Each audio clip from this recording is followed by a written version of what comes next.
Кредитке емделу және косметология. Сіздермен Заңгер Шыныбаев Марғұлан, осы тақырыпты талқылайық. Бәріміз білетіндей, әйел азаматтарына телефон шалып, тегін косметологиялық қызмет көрсетуге шақырады.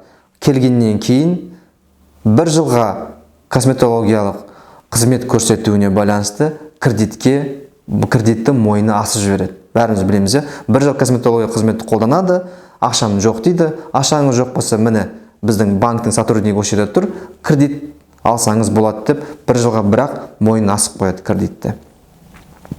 Осындай жағдайда не істейміз? Біріншіден, қызмет алмай тұрып, осы косметологиялық ұйымға барып, шарттың күшін жою туралы арыз жазуыңыз керек. Осы арыз жазғаннан кейін, екіншіден, шарт алуыңыз керек. Қандай шарт?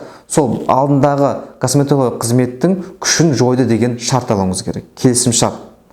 Осы келісім шартты алып қолыңызға, бұдан кейін банкке барып хат жазуыңыз керек. Қандай хат?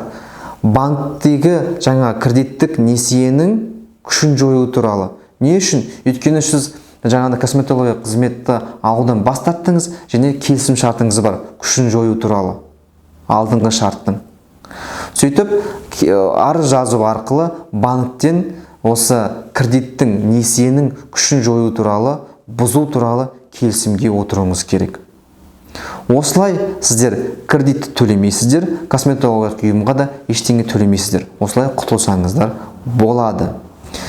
Құрметті тыңдаушылар, апаларыңыз, әпкелеріңіз, аналарыңыз осындай жағдайға түсіп қалмау үшін, түсіп қалса тығырықтан шығу жолын табу үшін осы видеомен бөлісе отырыңыздаршы.